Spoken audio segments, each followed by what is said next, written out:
dia a todos mais uma vez. Estamos nessa nossa jornada com os dons espirituais, né? E como eu já mencionei, o nosso foco não é aprofundar 100% em tudo que na Bíblia fala sobre dons. Nosso foco é ter um aprofundamento maior no que se refere aos dons de serviço, né? Que a gente vai focar mais lá em Romanos 12. Mas a gente tem que falar sobre as outras questões. Então hoje é a minha ideia a gente tentar finalizar essa parte dos dons sinais, né? Aqueles dons que estiveram mais em evidência no início da igreja, e a gente quer entender melhor sobre todos os assuntos que estão relacionados a essa questão. Não vamos gastar todo o nosso tempo nisso, né? Mas a gente quer tentar sanar o máximo possível de todas as dúvidas que tem em relação a isso. Então, vamos só recapitular algumas coisas que a gente já viu. Eu fui passando isso aí, nem vi, né? Agora que eu vi que já passou um outro.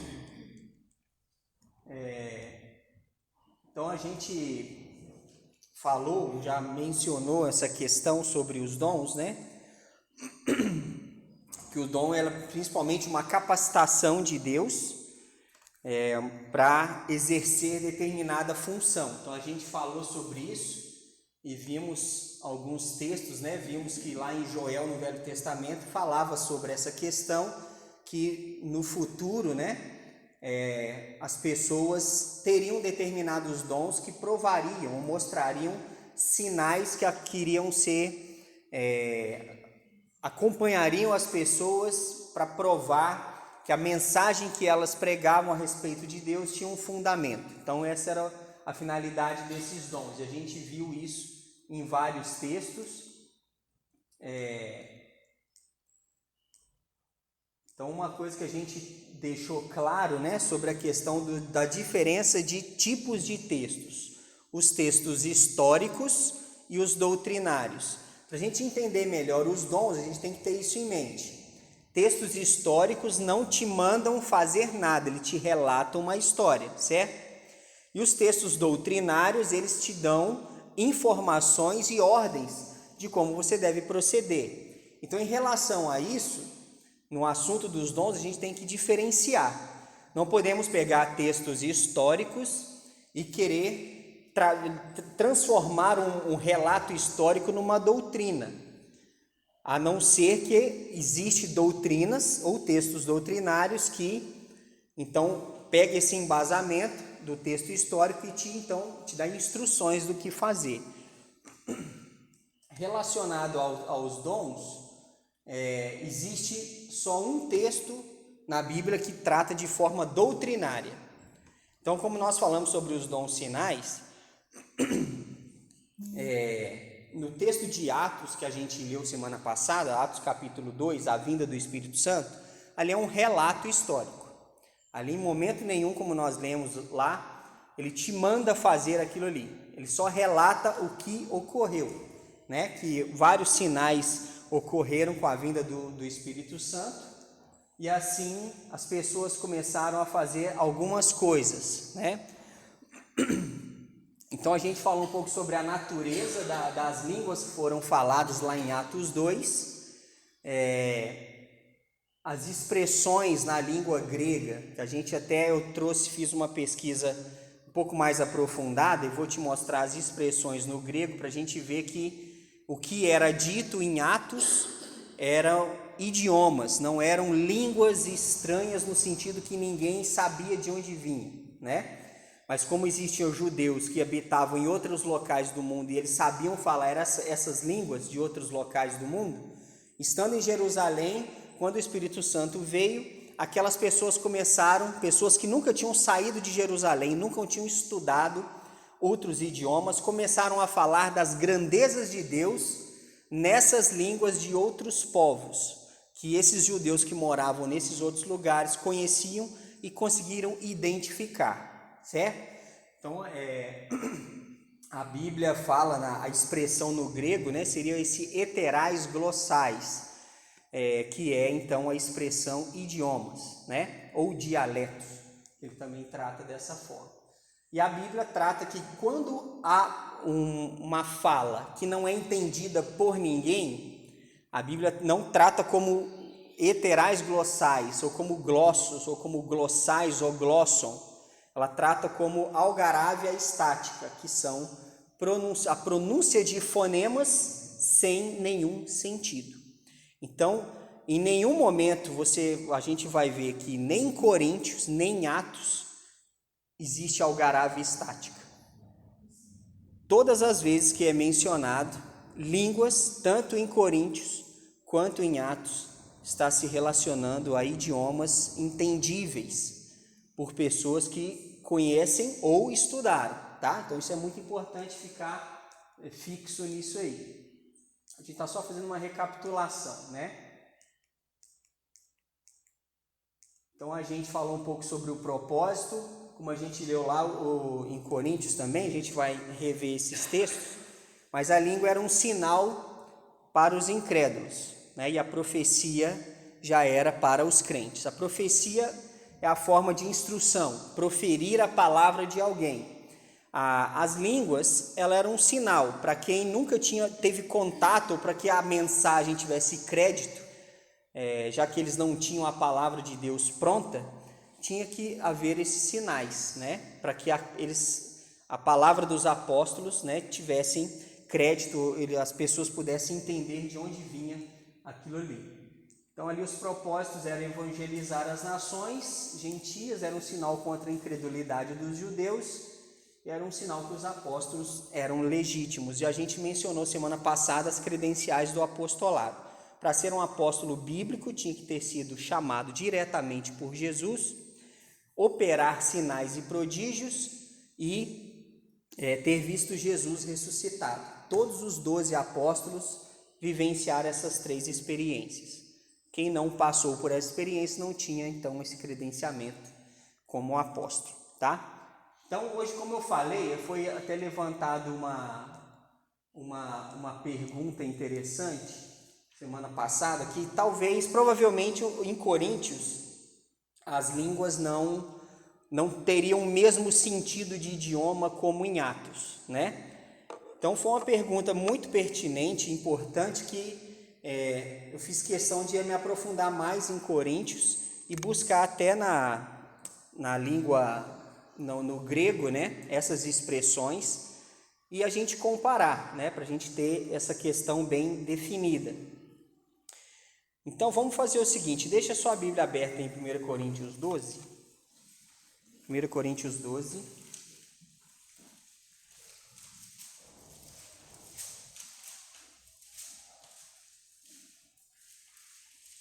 Nós vamos ler aqui, fazer uma leitura desse trecho, depois a gente vai ver aí no capítulo 14, né, sobre o valor do dom, desses dons sinais. Eles têm o seu valor, mas têm um valor transitório, né, que eles são transitórios na sua essência e têm o seu valor também, torna-se transitório. Vamos começar no capítulo 12, no versículo 1, para a gente entender ali essas partes. A respeito dos dons espirituais, não quero, irmãos, que sejais o quê? Então aqui Paulo, lembra-se que a igreja de Corinto era uma igreja exemplo de tudo que ela fazia? Qual que é o contexto de Corinto, da igreja em Corinto? Uma igreja problemática, complicada, confusa, povo desfocado, dando atenção a ideias e coisas que não tinham necessidade. Então lembra disso. Então Paulo está falando aqui, a respeito dos dons, não sejam ignorantes. Sabeis que outrora, quando éreis gentios, deixáveis conduzir-vos aos ídolos mudos, segundo éreis guiados. Por isso vos faço compreender que ninguém que fala pelo Espírito de Deus afirma anátema Jesus. Por outro lado, ninguém pode dizer Senhor Jesus, senão pelo Espírito Santo. Então o que ele está dizendo aqui?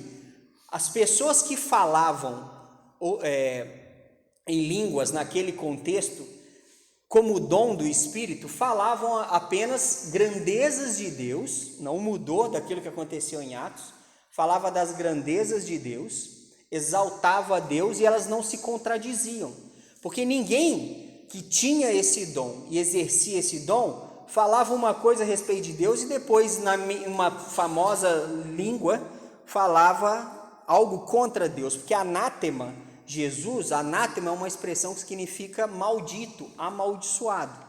Então não existia contradição naquilo que era dito em línguas.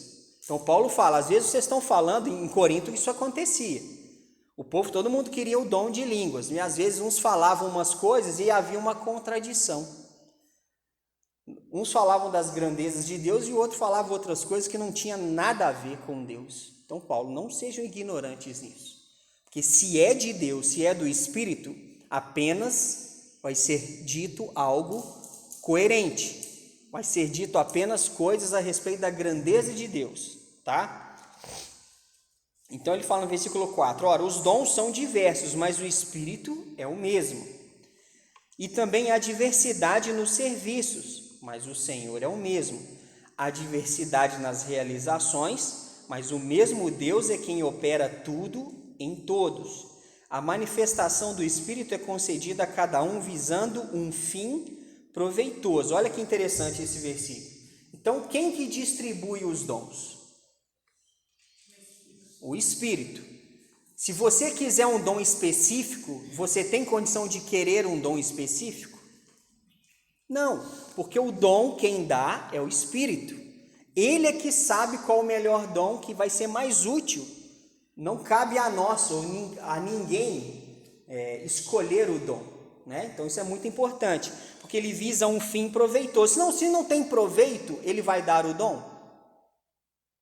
Se existe necessidade, ele dá o dom, certo? Mas se não tiver necessidade, se o Espírito considerar que não há um fim proveitoso, ele não vai dar dom para ninguém sem necessidade. Então, isso é para o contexto de Corinto, aqui em Coríntios, é importante a gente entender isso.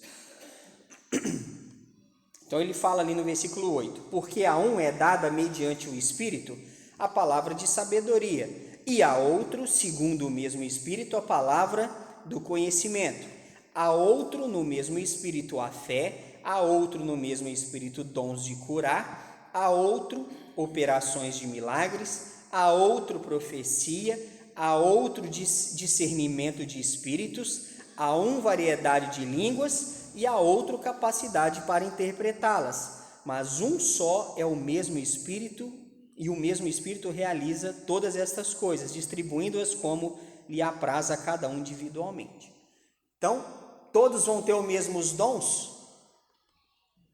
Quem tem palavra de sabedoria vai ser o mesmo que vai falar em outra língua e é o mesmo que vai interpretar?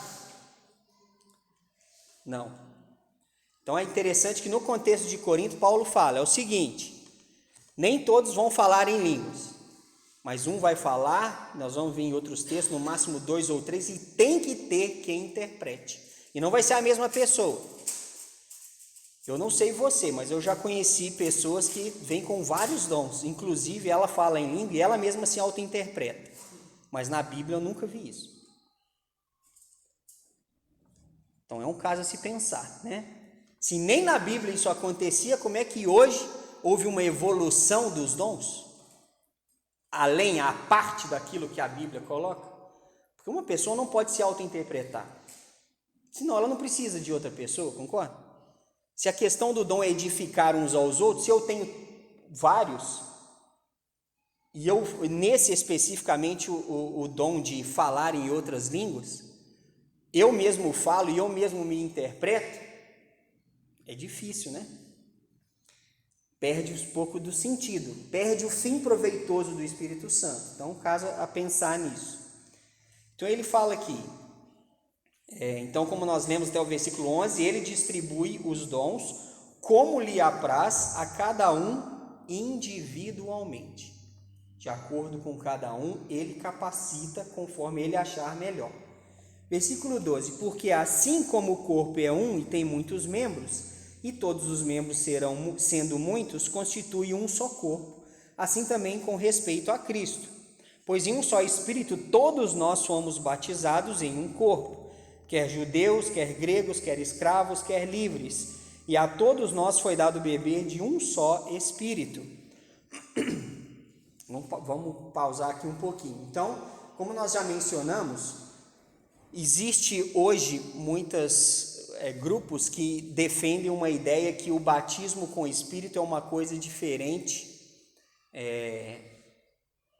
do sentido que, como que a gente entende, não só esse texto, mas como nós já lemos em Efésios, quando a pessoa se converte, ela se entrega a Jesus, o Espírito Santo vem, passa a habitar no seu coração. Naquele momento, há o batismo no Espírito e com o Espírito. Não existe diferenças de expressões na prática.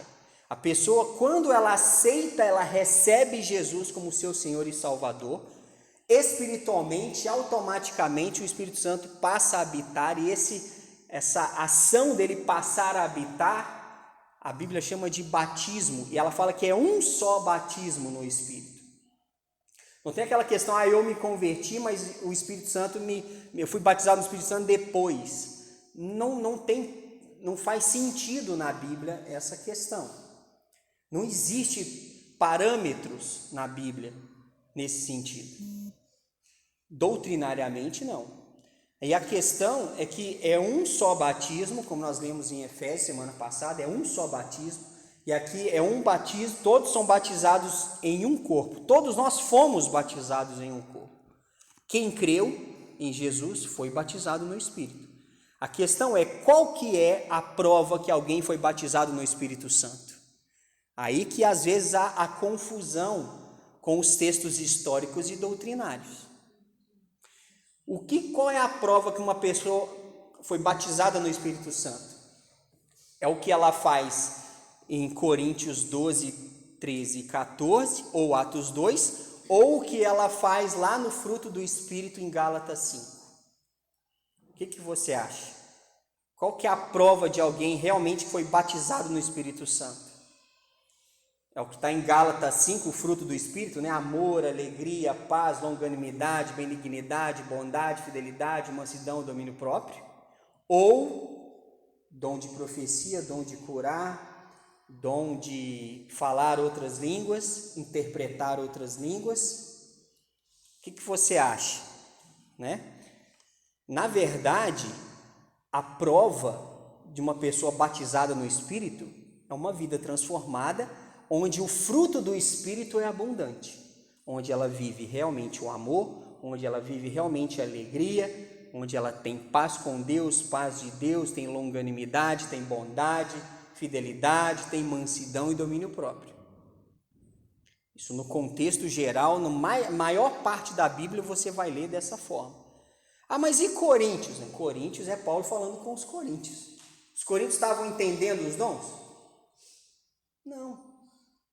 Então, a nossa base não é quem não entendeu. A nossa base é quem instruiu da melhor forma. A nossa base não são os textos onde Paulo está falando o seguinte: isso tudo que vocês estão fazendo está fora de ordem. Você vai pegar um texto onde Paulo está repreendendo pela falta de ordem, ou um texto onde Paulo fala, é assim que tem que ser. Né? E mesmo que se a gente fosse pegar o texto de Coríntios para basear os dons, hoje em dia, a gente deveria cumprir de acordo como está em Coríntios, certo? Que a gente está vendo aqui. É um corpo só. Nós somos batizados no Espírito. E como ele fala no versículo 14, também o corpo é não é um só membro, mas muitos. E se disser o pé, porque não sou mão, não sou do corpo, nem por isso deixe de ser do corpo. Se o ouvido disser, porque não sou o olho, não sou do corpo, nem por isso deixa de o ser. Se todo o corpo fosse olho, onde estaria o ouvido? Se todo fosse ouvido, onde o olfato? Mas Deus dispõe os membros, colocando cada um deles no corpo como lhe aprouve. Se todos, porém, fossem um só membro, onde estaria o corpo? Olha que coisa interessante. Se todos têm o mesmo dom, perde o sentido de tudo. Se todos falarem em outras línguas,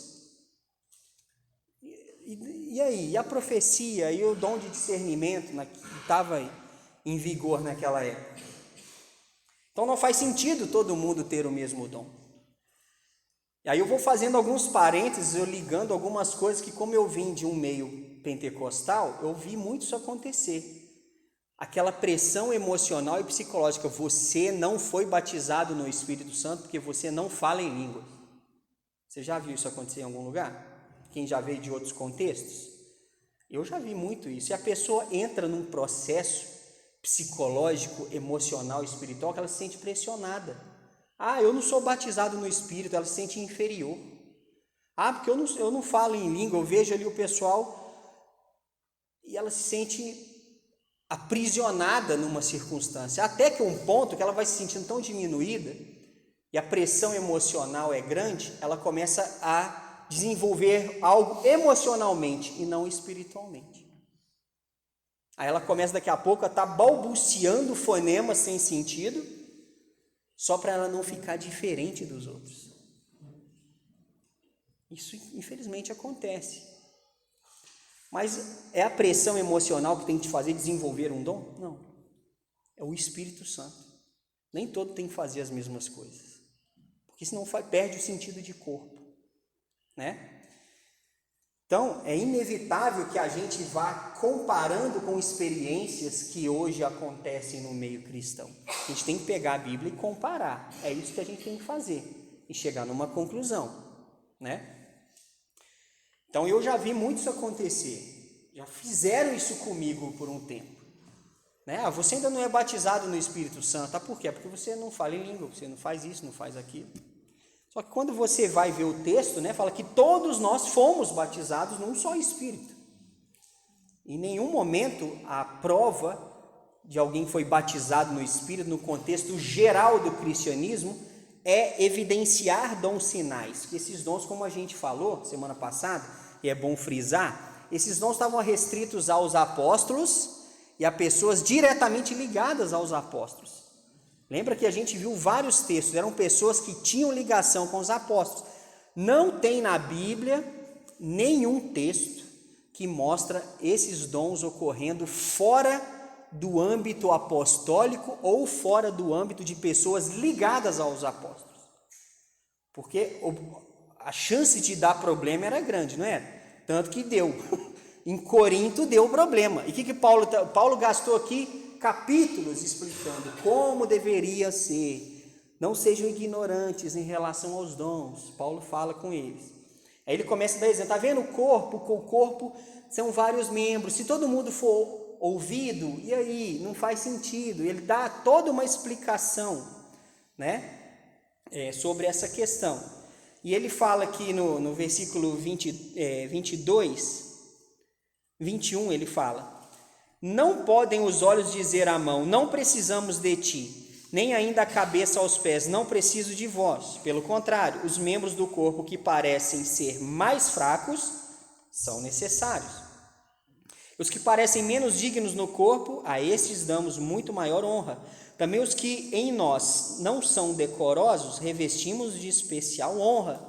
Mas os nossos membros nobres não têm necessidade disso. Contudo, Deus coordenou o corpo, concedendo muito mais honra àquilo que menos tinha, para que não haja divisão no corpo. Pelo contrário, cooperem os membros com igual cuidado em favor uns dos outros, de maneira que se um membro sofre, todos sofrem com ele. E se um deles é honrado, com ele todos se regozijam. Ora, vós sois corpo de Cristo, individualmente membros desse corpo. A uns estabeleceu Deus na igreja, primeiramente apóstolos, em segundo lugar profetas, em terceiro lugar mestres, depois operadores de milagres, depois dons de curar, socorros, governos, variedades de línguas. Porventura são todos apóstolos? Ou todos profetas? Ou todos mestres? Ou operadores de milagres? Têm todos dons de curar? Falam todos em outras línguas? Interpretam-nas todos? Entretanto, olha o que ele fala no versículo 31. Procurai com zelo os melhores dons. Não é o melhor dom para mim, mas é o dom que Deus quer me dar para ser útil no contexto eclesiástico. Então, isso é muito importante. Então, sobre os dons, aqui no capítulo 12, Paulo deixa bem claro qual é a necessidade. Deixar a ignorância, procurar com zelo, com cuidado, os melhores dons. E ele deu exemplos, jogou aqui exemplos do próprio corpo. nem todos vão ter a mesma função. Ficou entendido isso de 1 Coríntios 12? Ficou alguma dúvida até aqui, nesse capítulo? Não? Então, o capítulo 13, como eu falei, parece que ele muda de assunto. Do nada ele começa a falar de amor. Não, não é do nada. Faz todo sentido.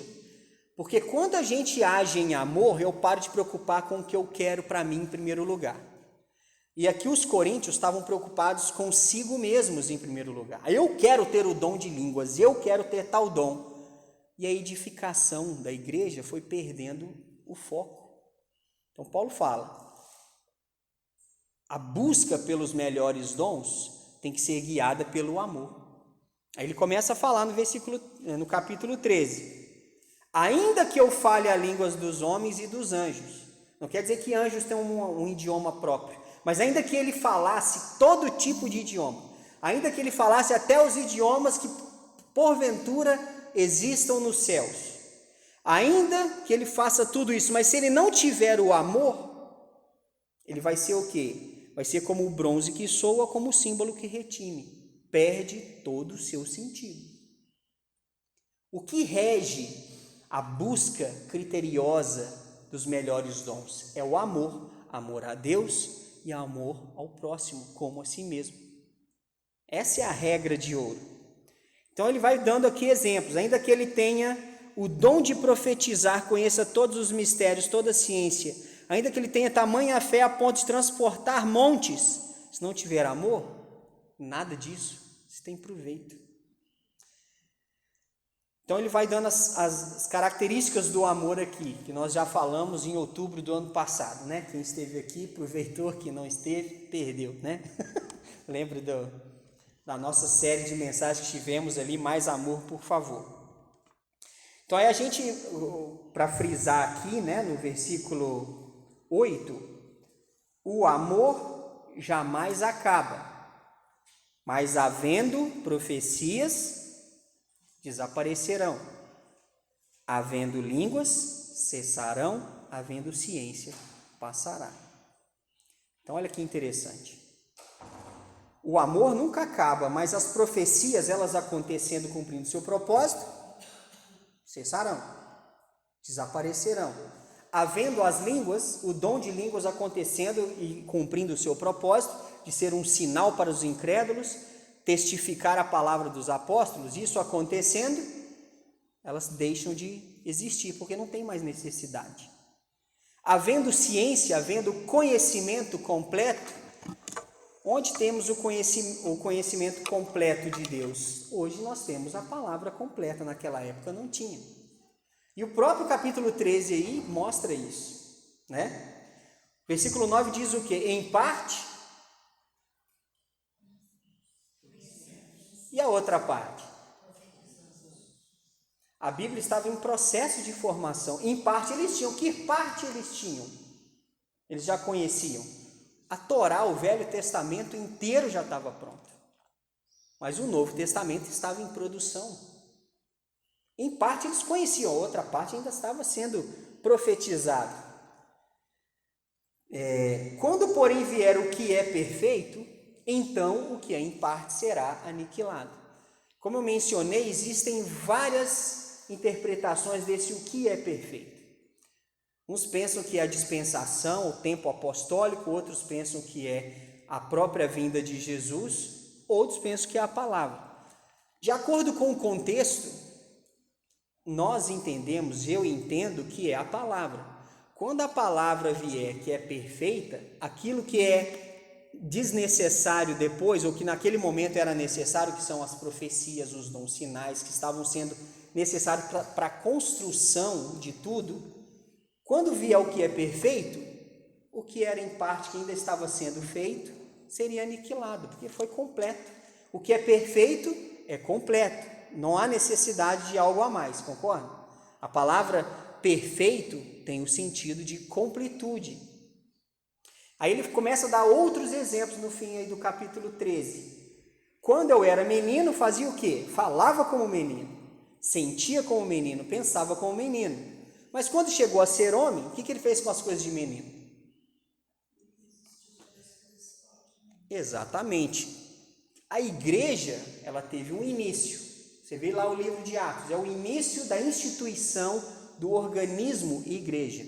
No início a igreja precisava de algumas coisas de menino, que são os dons sinais. No início precisava de ter dom de cura. No início precisava de ter dom de línguas, dom de interpretar as línguas, dom de discernimento de espíritos. Era necessário, porque eles não tinham tudo. Agora, quando a igreja chegou a ser homem, ou seja, alcançou a maturidade, ela desiste das coisas próprias de menino. Mas isso não quer dizer isso. Qual que é o outro sentido disso, de Paulo falar isso nesse contexto? Não tem outro sentido. Simplesmente ele está mostrando que vai chegar um momento que algumas coisas são desnecessárias. A igreja de Corinto precisa preocupar com os melhores dons. Olhar com critério os melhores dons. Não serem ignorantes em relação aos dons. Então ele fala sobre isso. Versículo 12, agora nós vemos como em espelho, obscuramente, veremos face a face. Agora conheço em parte, então conhecerei como também sou conhecido. Então ele está falando, no momento nós não temos toda a informação, mas vai chegar um momento que a gente vai ser conhecido plenamente, como nós conheço a mim mesmo, eu vou conhecer a informação completa, e as outras coisas vão ficar de lado. E ele fala, agora permanece a fé, a esperança e o amor. Esses três, porém, o maior destes é o amor. Certo? Deu para entender um pouquinho que o capítulo 13 faz sentido dentro do contexto do 12 e do 14? Ele não mudou de assunto.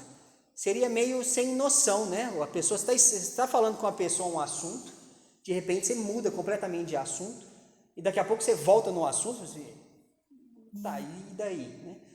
Não, a instrução ela é direta. Os dons têm que ser exercidos com amor, não focando em você, mas na edificação do corpo. Ele está dando exemplo de corpo aqui o tempo todo, né? Aí vem o capítulo 14. Segui o amor e procurai com zelo os dons espirituais, mas principalmente quê? Mas não é o dom de línguas? Não. Dom de línguas, a gente vai ver no capítulo 14 que ele era importante, mas não era o dom principal. O principal dom aqui que ele fala que os coríntios deveriam se preocupar é de profetizar. E lembre-se que eu falei que 85% das vezes que você lê na Bíblia profecia, profetizar, ele não está falando de prever futuro, mas está falando sobre proferir algo, uma mensagem que foi recebida. Então Deus falava com os profetas, vai ao povo e fala isso, eu vou fazer isso, isso e isso. O profeta ia e falava, olha, Deus disse que ele vai fazer isso, isso e isso. Você deve fazer isso, isso e isso. Isso não é prever o futuro, é proferir a palavra de alguém. Ele não está adivinhando as coisas, ele está só falando aquilo que ele recebeu. O profeta hoje, o dom de profecia existe? Ele existe, a gente vai ver que ele está lá em Romanos 12. O profeta, ele profere a palavra de Deus. E tem uma forma que isso é feito. Nós não vamos falar desse momento agora, mas esse dom, ele existe. E Paulo fala, procurem profetizar, proferir a palavra, proferir aquilo que Deus te manda falar. Então, como ele diz aqui no versículo 2, quem fala em outra língua não fala ao homem, senão a Deus, visto que ninguém o entende. Em espírito fala. Por que é mistério? Por que é mistério?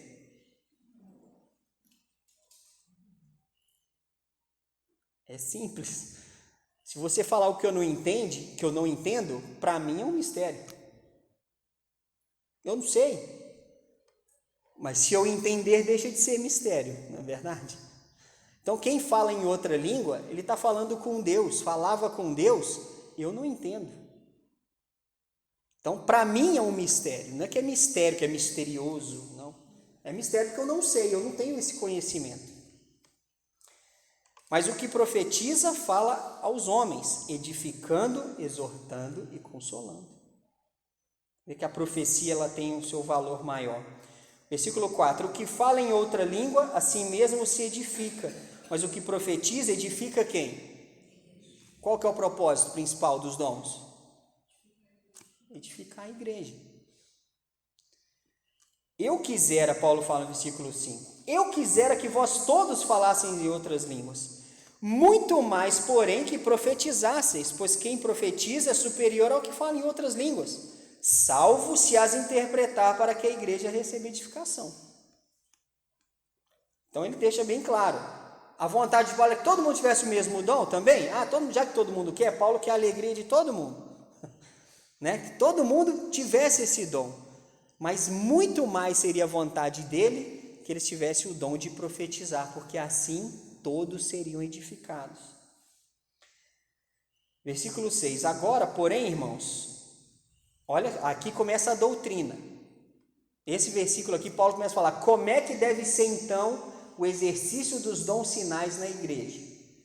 Agora, porém, irmãos, se eu for ter convosco falando em outras línguas, em que vos aproveitarei se não vos falar por profecia ou de doutrina? Se o povo não entender nada, qual o sentido? Perde-se o sentido. Se eu chegar aqui e ficar aqui 40 minutos falando um idioma que você não entende, né? Não tem sentido nenhum. Eu posso estar me edificando com aquilo que eu próprio estou falando, porque eu estou entendendo, mas você não está entendendo, então perde o sentido. Aí ele começa a dar exemplos dos instrumentos musicais. Assim que instrumentos inanimados como flauta ou cítara, quando emitem sons, se não os derem bem distintos, como se reconhecerá o que se toca na flauta ou na cítara? Pois também a trombeta, se der som incerto, quem se preparará para a batalha? Assim vós, se com a língua não disserdes palavra compreensível, como se entenderá o que dizeis? Porque estareis como se falasseis ao ar. Há sem dúvida muitos tipos de vozes no mundo, nenhum deles, contudo, sem sentido. Se eu, pois, ignorar a significação da voz, serei estrangeiro para aquele que fala, e ele estrangeiro para mim. Assim também vós, visto que desejais dons espirituais, procurai progredir para o quê?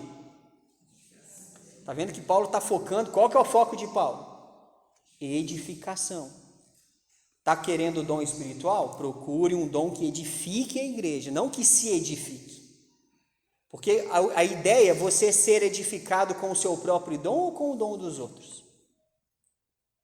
Com o dom dos outros.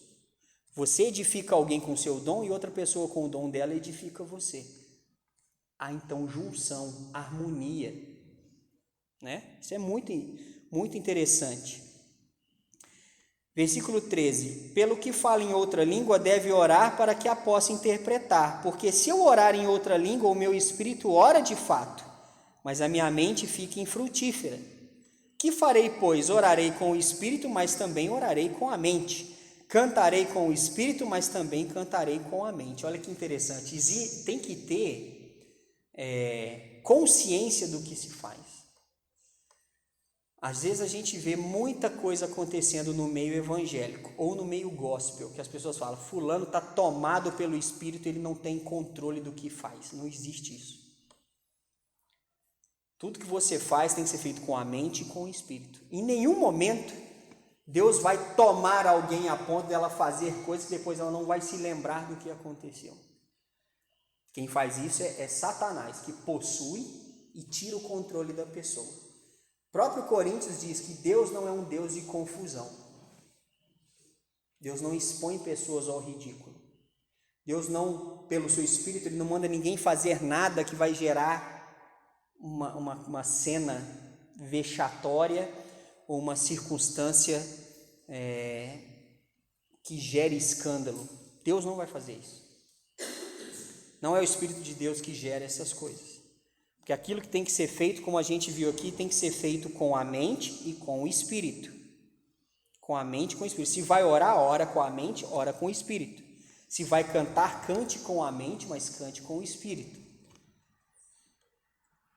Versículo 16. E se tu bendisseres apenas em espírito, como dirá o indouto o amém depois da tua ação de graças, visto que não entendeu o que dizes?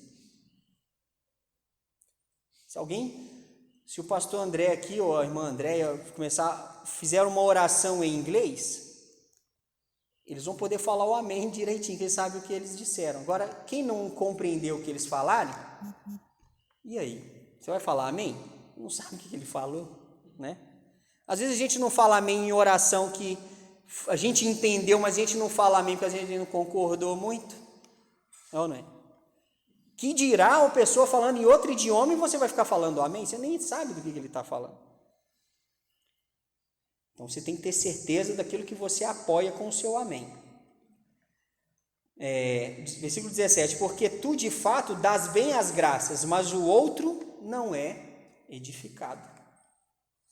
Dou graças a Deus porque falo em outras línguas, mais do que todos vós. Contudo, prefiro falar na igreja 5 palavras com o meu entendimento, para instruir outros, a falar 10.000 palavras em outra língua.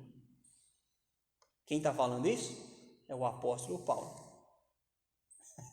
Ele prefere falar 5 palavras que o povo vai entender o que ele está falando, do que ele falar 10.000, 5.000 em outro idioma, que ninguém vai entender nada. Então isso é muito interessante. E é interessante que esses dons, eles, diante de pessoas que não estão acostumadas, se não for bem entendido a coisa, fica confuso, não fica? Fica uma situação meio complicada. É o que ele começa a tratar aí no versículo 20 em diante. Irmãos, não sejais meninos no juízo, na malícia sim sede crianças, quanto ao juízo sede homens amadurecidos.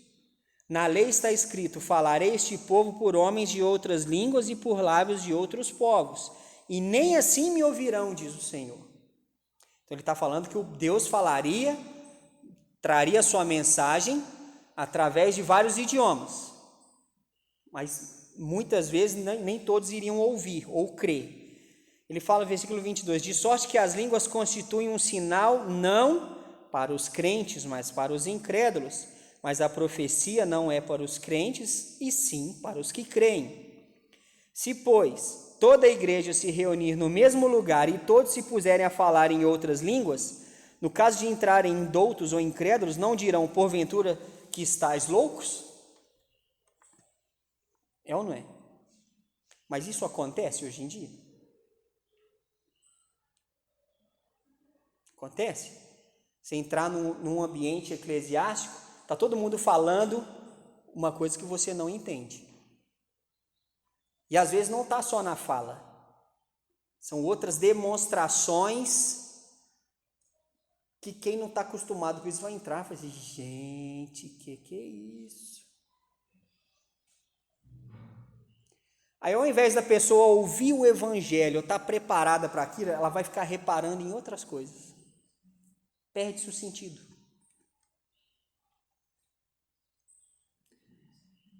Aí é o que eu falo, se a gente fosse adotar esse dom para agora, ele tinha que ser feito de acordo com o que está aqui. Nunca deveria acontecer, de acordo com a própria fala de Paulo aqui, chegar numa igreja e ter várias pessoas falando em outros idiomas ao mesmo tempo, e todo mundo assim, eu vou ouvir quem? Eu nunca estou entendendo ninguém. Aí fica lá esperando ver o que vai acontecer. Não sei o que vai acontecer. Porque o ambiente perde o seu propósito de edificar, fica confuso. Fica confuso. E como ele próprio diz, o povo vai chegar e falar assim, esse povo é doido. Esse povo é doido. Tanto que hoje em dia tem muitas pessoas em bairros que não querem igrejas no seu bairro por isso. E vai ver aquele povo vai começar a ficar gritando aqui, vai começar a ficar fazendo isso, eu vou perder a minha paz. Esse tipo de testemunho que a gente deve passar? Não. Então ele vai falando aqui, né, no versículo 24. Porém, se todos profetizarem e entrar algum incrédulo ou indouto, é ele por todos convencido e por todos julgado. Tornam-se-lhe manifestos os segredos do coração, e assim, prostrando-se com a face em terra, adorará a Deus, testemunhando que Deus está de fato no meio de vós. Quando a pessoa chega e ela escuta profecia bíblica, a pessoa falando algo da parte de Deus ou falando a palavra de Deus de forma entendível, as questões do coração vão ser expostas, ela pode então se entregar a Deus e sair dali edificada e transformada. Ao invés dela chegar e tentar entender o que está acontecendo. Se alguém entrar aqui na nossa igreja, tem que ficar tentando entender o que está acontecendo, alguma coisa está errada. Ela tem que entrar aqui e saber perfeitamente o que está acontecendo. Então, senão nós perde o sentido. E para a gente finalizar aí esse último trecho, Paulo começa a dar ordem sobre a ordem no culto em si. Que fazer, pois, irmãos? Quando vos reunis, um tem salmo, olha a ordem. Um tem salmo, outro doutrina, este traz revelação, aquele outra língua, e ainda outro interpretação. Seja tudo feito para... Olha o foco, de novo. Ninguém vai fazer tudo isso ao mesmo tempo. Cada hora um. Vai ter um momento do salmo, que é o momento de cantar, de expressar a adoração a Deus por música. Outro vai falar algo. Quem tinha o dom de línguas iria falar, mas teria que ter quem interpretasse, e assim por diante. No caso, versículo 27, de alguém falar em outra língua, que não sejam mais do que 2, ou quando muito, 3. E isto sucessivamente, e haja quem interprete. Ou seja, os 3 poderiam falar ao mesmo tempo? Não. Um iria falar, quem interpreta iria interpretar. Um terminou, iria o segundo. Tem que ter ordem, senão vira confusão. Isso aqui é Paulo, hein? Isso aqui não é Batista Livre falando, não. Não é uma doutrina Batista Livre, isso aqui é a Bíblia. Qualquer versão da Bíblia vai estar escrito isso. Porque às vezes a gente fala, o povo diz, mas você está criticando os pentecostais. Não estou, estamos lendo o que está escrito aqui. É a doutrina de Paulo sobre os dons sinais. Ele que está falando que tem que ser assim.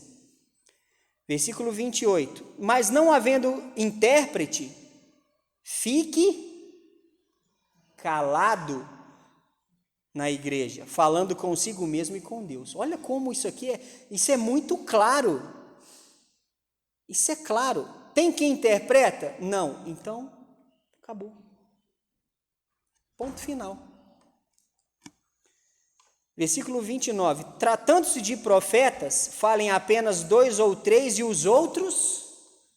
Olha que interessante. Não é também para todo mundo querer falar o que bem entende em qualquer momento. Tem alguém que vai proferir a palavra? Tem. Tem que ter ordem.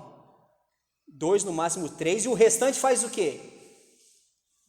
Julga. Eu vou ouvir aquilo que está sendo dito e vou ver se isso procede. Não vou aceitar tudo que é dito, não. É assim que tem que ser. Você vem aqui, você escuta tudo que eu estou falando. Procede? Julga. Julga o que eu digo, vê se está escrito aí, vê se faz sentido, faz sua pesquisa e julga. Não vai aceitando tudo que eu falo aqui, não. Julgue.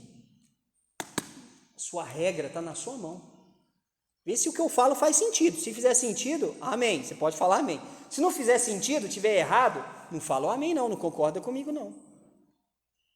É isso que Paulo está falando para os coríntios. Não vá aceitando tudo que o povo vai falando, não. Julgue. Então isso é muito interessante. Aí tem, porque hoje ninguém pode falar, está me julgando. Não, julgue o que eu falo. Você não tem que julgar a minha pessoa. Mas o que eu falo, julgue. Critique, coloque o senso crítico bíblico para ver se está de acordo.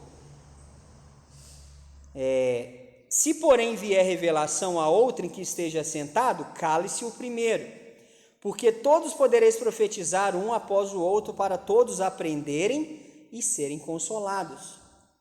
Os espíritos dos profetas estão sujeitos a quem?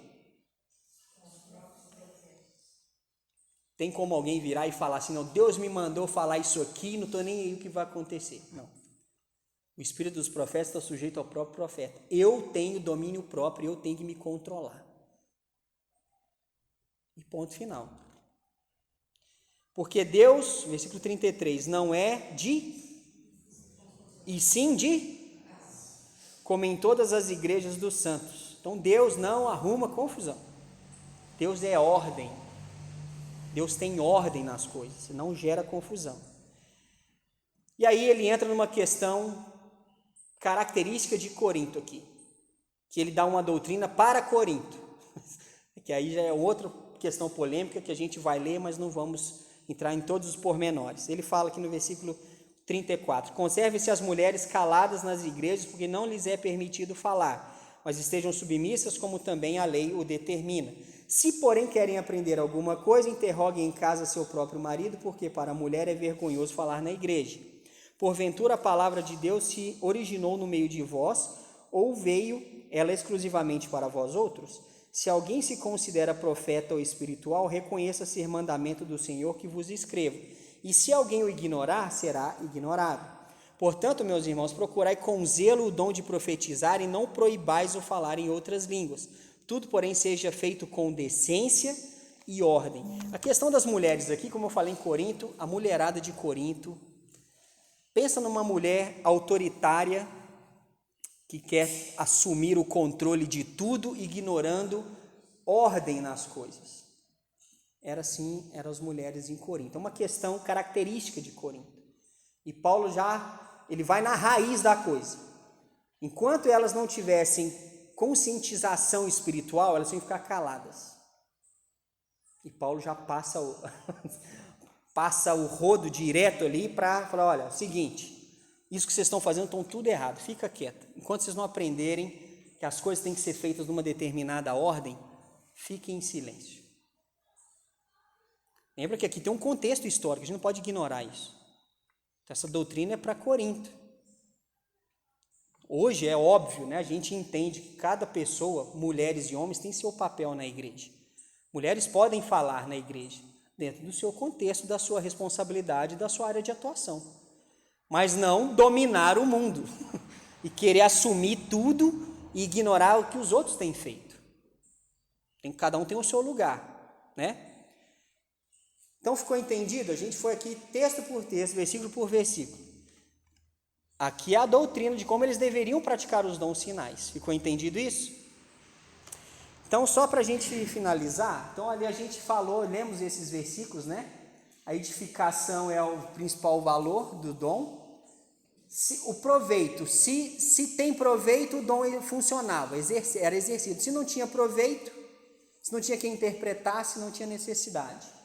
E as comparações que ele fala, ele usa ali as notas musicais, instrumentos que não forem bem tocados e distintos, fica uma coisa esquisita. Você consegue identificar som desafinado? Quando alguém canta desafinado, você percebe que está desafinado? Não percebe? Tem uns que não percebem, tem outros que percebem. Eu percebo muito e me dá agonia de ver, né, ouvir. Quando um grupo musical, que eu vejo que tem alguém ali desafinado, quando eu desafino, dá vontade de ir embora, né? Porque eu sou crítico com isso, porque eu tenho facilidade, habilidade para algumas coisas. Então ele usa essas comparações, né? Então, se alguém destoa do propósito, não faz sentido. E ali como o idioma, né? O idioma tinha que ser entendível, um idioma entendível tem mais valor nos exercícios espirituais do que frases sem sentido. Então, só para a gente concluir aqui, ó, no grego lá, ó, isso aqui quando você ouve a palavra língua, em Atos ou em Coríntios, a palavra é glossal ou glosson, ou glossa ou glossais, são os tempos verbais, que é essa palavra aqui, ó. Essa é a letra G, que é o gama, o lambda, o ômega, o sigma e o alfa, que são as letras, que é então G-L-O-S-S-A, glossa. Significado língua, literal como órgão da fala, do paladar, aí tem os textos que menciona dessa forma, e também língua e idioma. Aí vem ali os tempos verbais, as expressões glossai, genen, glosson, se referem à fala estática daqueles acometidos de forte emoção em um contexto cultico. Então, o falar em línguas no momento eclesiástico é algo que essas expressões remetem, né? Mas está sempre ligado à língua como idioma. Então, essas expressões como a gente viu ali. Então, você vê que está sempre, lá em Atos 2, olha lá, o G-L-O-S-S-A-I, glossai, línguas, heterais glossais, em outras línguas. A gente viu em Atos. Você vê que a palavra é sempre a mesma, que ele usa o dialecto, que também tem a questão de uma língua própria. Dialeto, aqui ele também fala na sua própria língua, cada um ouvia-os falar na sua própria língua. ou na língua materna. Você vê que ele usa a expressão dialecto também em Atos 2.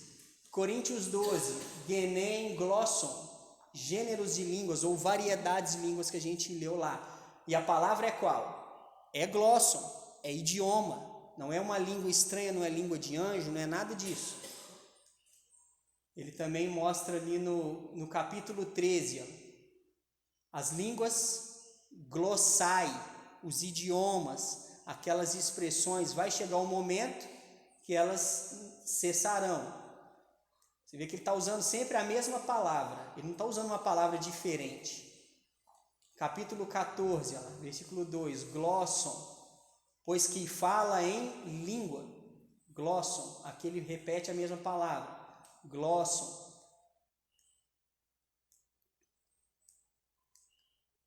Capítulo 14 de novo, glosson em língua, glosson, orar em língua, tá vendo?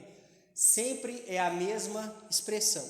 Não existe outra palavra que ele usa para expressar línguas que não tenha a ideia de idioma, outro idioma entendível. Então eu quis colocar, esse é o Novo Testamento grego e ele está transliterado para o português. Então você vê diretamente quais são as palavras, né? Então assim, a própria língua grega nos auxilia nisso. Então está bem entendido isso. Essas línguas eram idiomas, conhecidos, reconhecidos. Como a gente viu em Atos, quem falou naquele momento, no dia de Pentecostes, tinha então pessoas que falaram, não conheciam, mas outras pessoas que conheciam, ouviam, entendiam e deram glórias a Deus, porque ouviram aquelas pessoas falar das grandezas de Deus. Em Coríntios, Paulo dá uma ordem ali, uma especificação de como deveria ser praticado aquele dom, porque naquela época os dons, sinais ainda existiam, porque eles não tinham a Bíblia pronta ainda, certo? Mas quando a gente viu em Coríntios, quando chegou o que era perfeito, quando foi concluída a palavra, o que era em parte foi deixado de lado. Quando a igreja alcançou a maturidade, deixou as coisas de menino de lado. E é por isso, por esses motivos que a gente viu aqui, que a gente tem uma visão dos dons nesse sentido, por essas explicações, que a gente entende que os dons sinais, os dons de línguas, de revelação, essas coisas, eles tiveram o seu proveito, mas hoje eles não têm mais necessidade, porque hoje tudo que a gente precisa saber de Deus está aqui. Então é melhor, como Paulo falou em Coríntios, melhor que alguém fale 3 palavras que alguém entenda do que eu ficar aqui 1 hora falando que ninguém vai entender nada.